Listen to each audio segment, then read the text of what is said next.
కన్నడంలో ఒక పిక్చరు పెద్ద హీరోతో, అప్పట్లో టాప్ హీరో అనుకున్న వ్యక్తితో సూపర్ ఫ్లాప్ అయింది.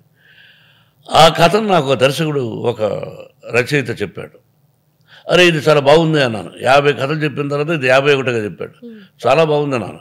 ఏమంటే ఇది ఫ్లాప్ అయిన పలానా సినిమాలో నేను తీస్తానని చెప్పాను. దాన్ని ఫ్లాప్ అయిన సినిమా, అందులో టాప్ హీరో కన్నడంలో, దాన్ని కొంచెం మార్చి చేశాను. అదే ప్రతిజ్ఞ. దానికి ఓపెనింగ్కి శ్రీ లక్ష్మీ ప్రసన్న పిక్చర్స్ అనే బ్యానర్ పెట్టాను, నా కుమార్తె పేరు. వాహిని స్టూడియో ఉండింది అక్కడ, విజయ గార్డెన్స్ అనేది ఉండేది, షూటింగ్లు జరుగుతూ ఉంటాయి.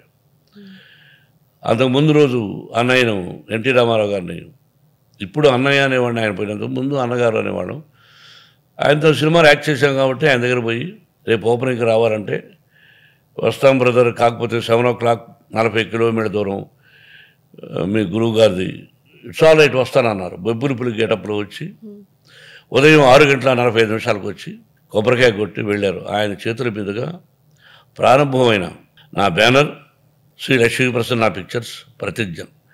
దానికి ఫస్ట్ క్లాప్ కొట్టింది చంద్రబాబు. చంద్రబాబు బంధువులు మేము. చంద్రబాబు సినిమాటోగ్రఫీ మినిస్టర్గా ఉండేవాడు కాంగ్రెస్లో.